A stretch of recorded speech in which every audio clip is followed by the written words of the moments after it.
Hello beautiful people and welcome back to Ready Resto. So in this episode we're going to look at the basic electrics you need to start a classic car. May vary between V8s, straight sixes, etc. But for most carbureted cars it's going to be roughly the same if they have a distributor and a coil, etc. Right? Now a lot of projects tend to fail at the electrical stage because it can be a minefield and it can be confusing. But hopefully this video will help you overcome that and help you hopefully get yours running as well. So let's get stuck into it.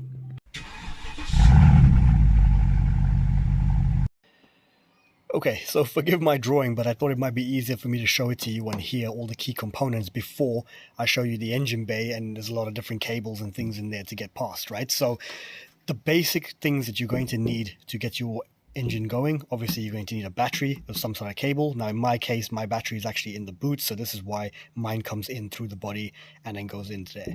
So the first thing you need is a battery. You then need a starter solenoid depending on your application, a ballast resistor depending on your coil, and then obviously you need your coil, your distributor, and then this is a mega fuse as well for your alternator to protect that circuit.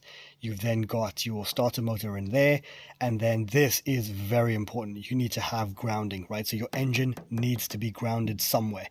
Now you can, if your battery is in the engine bay, you can put that ground using a 2-gauge. Normally what you would do, or what I would recommend, is the same gauge as your battery cable in, your battery positive in, you need your ground to be exactly the same. So if you're using 2-gauge, use 2-gauge here as well. Otherwise it may collapse the voltage across the car because one is more powerful than the other, right? So it's better to have a thicker ground, if anything, than your a thicker positive. So once you've got your ground, now in my case, battery's in the back again, so mine is actually grounded to the body of the car and been tested. So essentially I've got a 2-gauge thick ground cable, and then that goes directly to the body on the in-engine bay there. So let's just jump back to the battery. Now the battery comes in and the battery will go to a starter solenoid, right? Now the starter solenoid has 4 different terminals. It has the battery positive terminal on this side, the starter connector for the starter motor on this side. You've then got a switch and an ignition, right? Now these terminals are what happens when you turn the key, and these should then provide power, right? So this should always have constant power. On this side, when you turn the key, it then opens the relay and then provides power to the starter, and that will go to there, right? Now this ignition cable here that comes in, this needs to go from your barrel, and it needs to be specific that not when you ignition turn the key, it needs to be when you're fully cranking at the ignition terminal. So you need to double check that wire is actually providing power only when the key is fully turned. That is then your friend that you're looking for there. So that needs to then go to the switch side of your starter solenoid. And then what happens when you turn the key there, it obviously opens this relay. It obviously opens a relay here as well. And then what it does is it sends extra current to the positive side of the ballast resistor, or essentially directly to the coil. Because what happens is when the starter motor engages, the starter motor will take a lot of draw. So what happens is sometimes the coil doesn't have enough power to actually provide a big enough spark for all your spark plugs. So what this does, essentially, this provides extra boost of power only while it's cranking, so the coil doesn't collapse voltage and just doesn't have sufficient power. So then that is essentially ensures that you have enough power to do that. So moving on to the ballast resistor on the other side. Now this is another wire that you have here, and this is essentially ignition power. So this is when the key is released from the starting, and it just goes back 1 to the normal run position, right? Now this run positive is very important. This needs to go to the ballast resistor on this side. If you do not have this connected, what will happen is your starter will engage, and then the engine will just die, because essentially there's nothing to keep feeding the coil power to keep providing spark. So if you've got to that stage where you've connected everything, but it just keeps dying after you release the key, double check that this is either the right cable, or if this is, something's wrong within the circuit. Could be the ballast resistor is broken, could be that the barrel's faulty as well, could be the break in this cable somewhere, or the fact that this cable is too thin and is not providing enough voltage to keep the coil running as well. So good thing to start with there on that side. And then once you've got both of these connected and now everything's sorted, so your starter circuit's good, your run circuit is good as well, time to explain the coil. Now the coil has a positive and a negative. Now obviously it takes the positive from that run wire that you put there. The negative doesn't need anything connected. It literally just needs to go back to the distributor, and then the positive obviously then feeds it. Now your distributor should be color coded. Your coil should normally have a positive and negative, so you can't really get this part wrong, but as long as you've got some kind of power going to at least one terminal, it should work. But please do check your coil, because sometimes they do need a specific direction of flow in there. But that's pretty much then if all of that is good, you now have starting, you now have running, and you have spark to all your spark plugs as well. So all should be good on that front. Again, if everything is wrong or something is not working when you're trying that, do also double check your ground, because perhaps it's not making good contact with the body. It needs to be clean.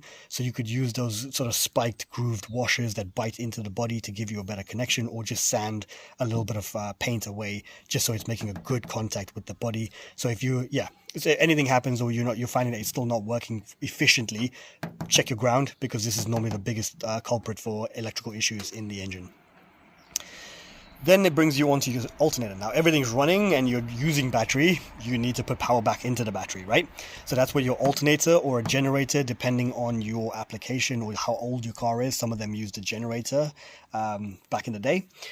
Essentially do the same thing. What that does is it converts the turning of the engine from the crank and the pulley, now in our case on the water pump, and the crank, and it converts that into electricity and puts that back to your battery. So with that being said, obviously it needs to go from the alternator and go through. Now I recommend here putting a mega fuse in. Now I have a 100 amp mega fuse in mine. That should be enough just to protect the circuit. So if anything happens to the alternator becomes faulty, it doesn't then send a large amount of current back through the battery, damaging either the solenoid or the battery itself. So once you've got the mega fuse on one side, it goes from the alternator to the mega fuse. It then goes from the top end of the mega fuse to the battery side of the starter solenoid, because that is essentially where the direct connection to the battery. You do not want it on the starter side. It will literally do nothing but just send power to your starter motor, which you definitely do not want. So essentially you need to just ensure that it goes to the battery side of this. Now obviously if your battery is in the engine bay, you don't even need to do this to the solenoid. You can put that cable directly to the battery itself and it will just send power back to the battery from there. But that's pretty much it. That's literally all you need for this circuit for the engine to start, right? Now I did include the fuse box. In your case, you may either take your run positive from the fuse box or something like that. In my case, I didn't need to, because everything was sort of directly wired. The only thing that comes off my fuse box is the fan at the moment. Nothing else seems to go through that fuse box at all. But I've labeled it here because it's something for you to check depending on your application. So that's the diagram part in play. Let's go to the engine now quickly and have a look. Okay, diagram out of the way. Let's have a look at the real thing. So this is the big battery cable there that comes from the boot into the engine bay and then over to your starter solenoid, which is this fella here. And as I explained, there's an S, there's an I, and then this is the terminal side for the battery and the alternator that comes in there. So that's the thick battery one alternator, and then your fat starter cable here that goes all the way to your starter on the other side. So again, this is your ignition wire. So this is when you turn the key to a full cranking position, that will activate, and then this sends bridge power to the positive side of the ballast resistor, which then goes to your coil, and then you've got your negative and positive there to your distributor, which is just there.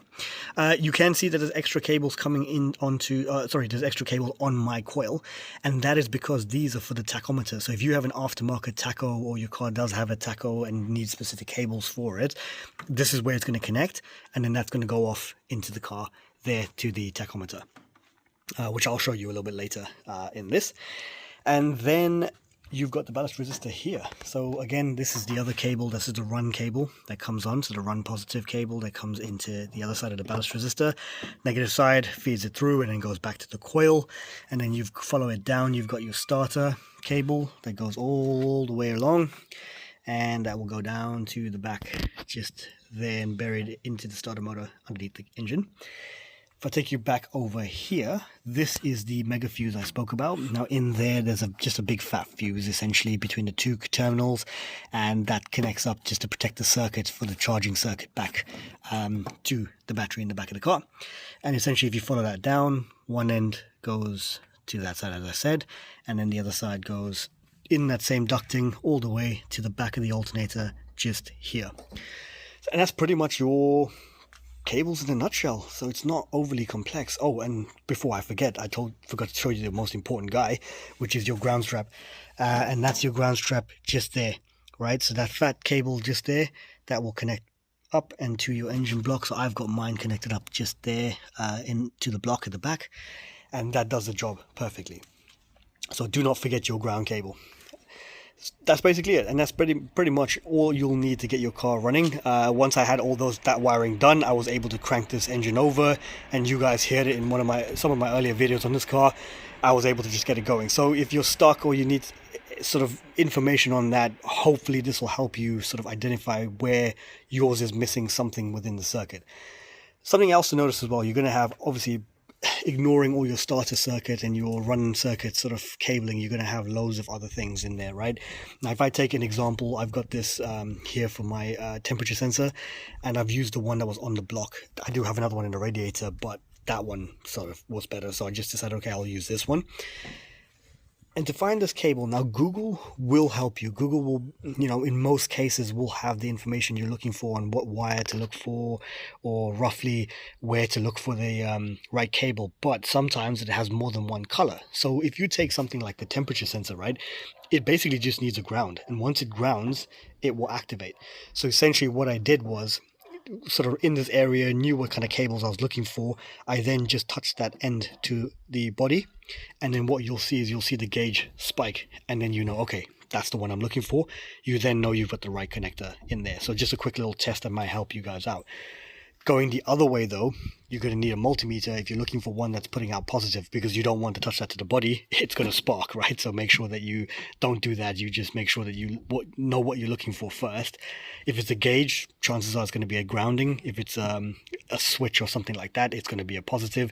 So just check that you've got the right one. Use a multimeter for anything that is battery positive. And then, yeah, just follow the same thing, because you're going to have loads of different connectors. Like I've got these here for the horn that's just dangling down there. I've got these bullet connectors, which I have no idea what to do. I need to figure that one out.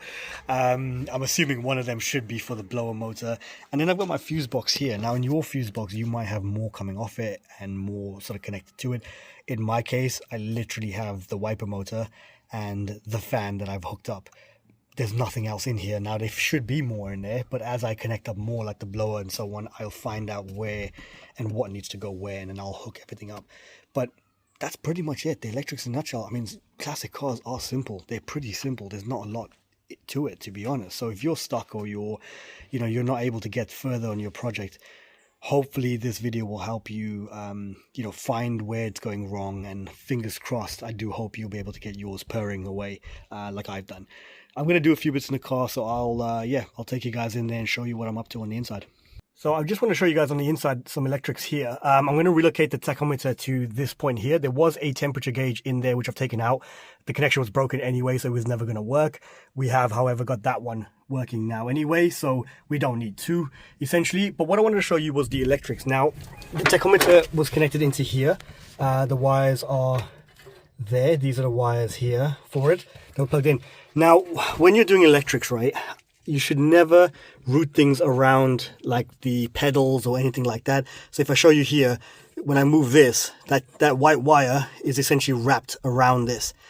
Don't ever do things like that, because that's very, very dangerous. When the car is in motion and you slam on the brakes, for example, you could pull it out. If it's a live wire, essentially, then it becomes very dangerous. You've got that sparking against the pedal that you're because it is metal, essentially, right? So don't ever do things like that. Like, just be very cautious about that. So I'm going to rewire all of this anyway. As you can see, it is a right mess under here.